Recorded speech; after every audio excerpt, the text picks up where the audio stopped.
Episode 31. Kamu apa-apaan sih mas? Pakai mau dipijitin kepala segala sama mereka. Kesal Zizi saat dirinya sudah sampai di ruang pras. Siapa yang bilang mau dipijit?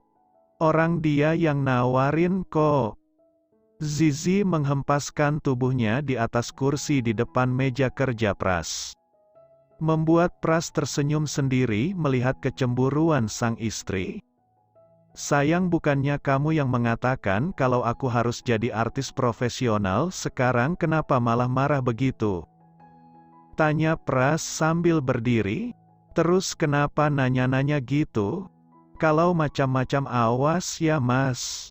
Aku lapor mama. Ancam Zizi cemberut membuat Pras tertawa kecil. Cie yang udah ada body guatnya. Goda Pras menarik tangan Zizi ke dalam pelukannya. Diciumnya berkali-kali puncak kepala istrinya ini.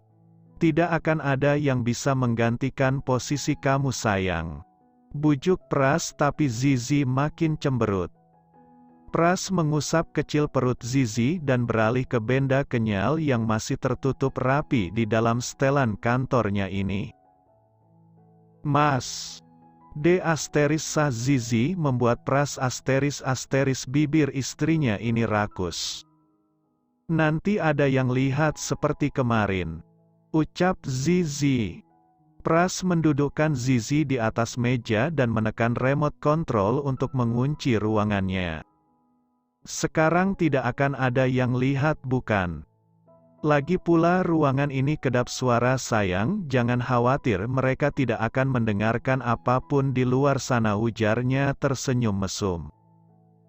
Yang tadinya hayalan Pras hanya minum kopi sambil berbaring di paha mulus istrinya ini sekarang justru berubah. Pras ingin Zizi melayaninya di kantor. Mau tak mau Zizi menuruti kemauan suaminya.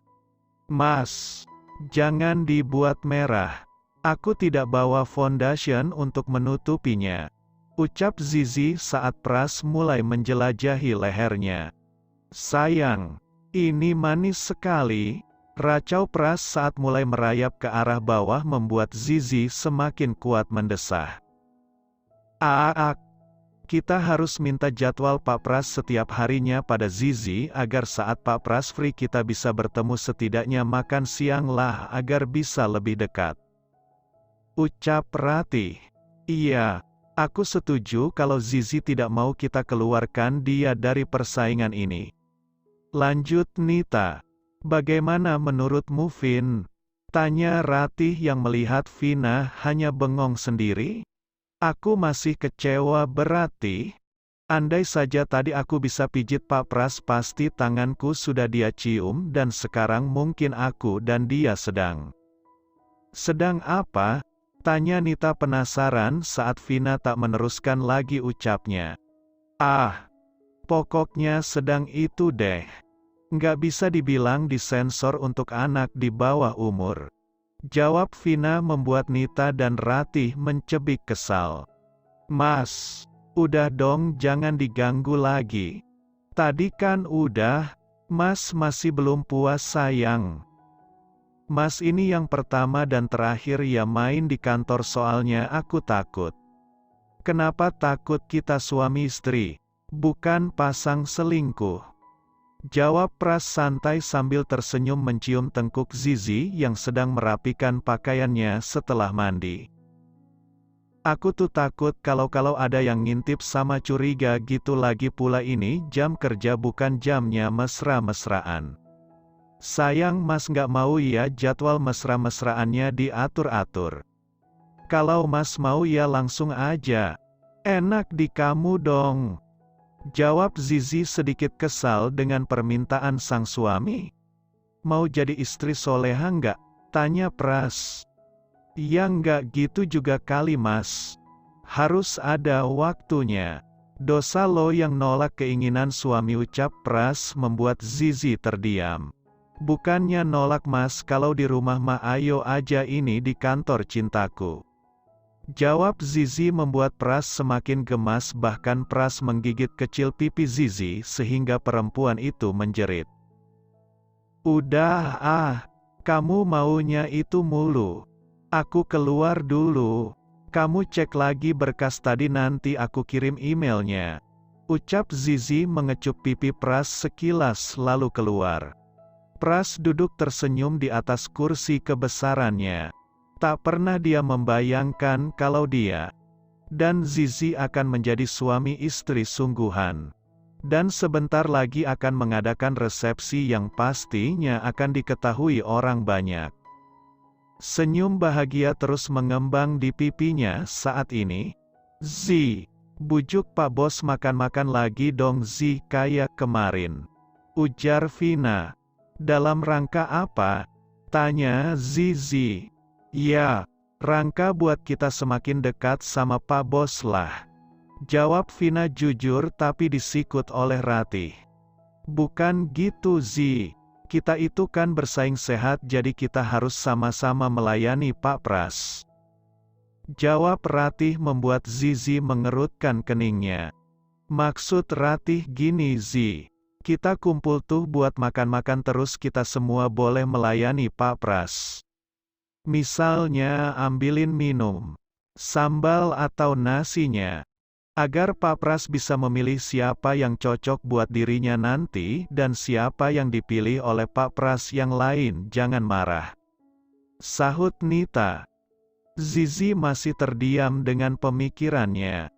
Apa dia bisa melihat suaminya dilayani perempuan lain meskipun Pras menolak, tapi tetap saja mereka ini wanita. Tidak. Ini akan membahayakan bagi rumah tangganya, tapi Zizi juga tidak bisa menolak begitu saja, takut kalau mereka curiga. Gimana Zi? Tanya Ratih. Nanti aku coba cari waktunya. Tapi aku tidak janji karena jadwal Pak Pras padat. Jawab Zizi. Ayolah Zi, kamu bujuk Pak Pras. Nanti aku pikirkan. Aku permisi dulu. Jawab Zizi segera pergi. Cynthia memandangi foto Pras dan dirinya dulu. Banyak kenangan saat mereka bersama dan harus terpisah karena dia menyelingkuhi Pras hingga Pras memilih menikah dengan Airin sang sahabat. Tapi di pernikahan Pras dan Airin, Cynthia merasakan kalau dia tak bisa berpisah dari Pras hingga dia meminta Airin untuk minum vitamin darinya dengan alasan penyubur kandungan. Hingga Airin divonis menderita sakit kanker rahim yang membuatnya harus meregang nyawa.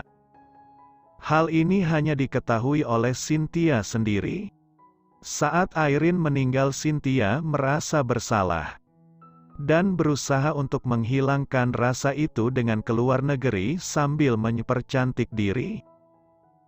Dan siap kembali ke Indonesia bertemu Pras dengan keyakinan kalau Pras akan langsung jatuh hati padanya.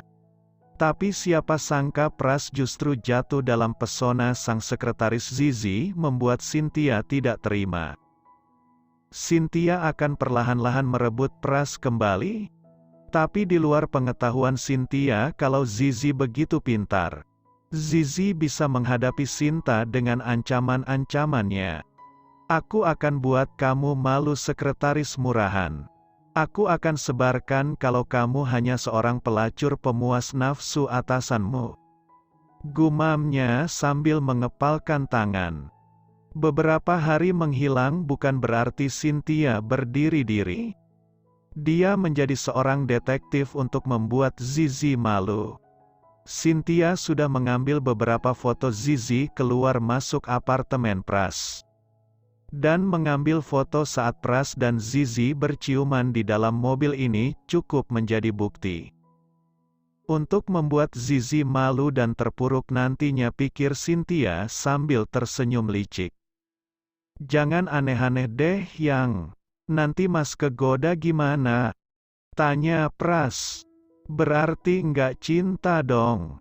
Bukan gitu, Mas nggak mau lihat kamu cemburu lagi. Kemari juga Mas susah buat bujukin kamunya. Lagi pula nggak penting sayang makan-makan bersama mereka. Hitung-hitung mendekatkan diri sebagai bos yang baik Mas. Ya sudah tentukan saja waktunya. Nanti Mas datang. Tapi jangan macam-macam ya Mas. Aku nggak mau sampai kamu tergoda. Iya, iya sayangku, ujar Pras mencubit gemas pipi Zizi.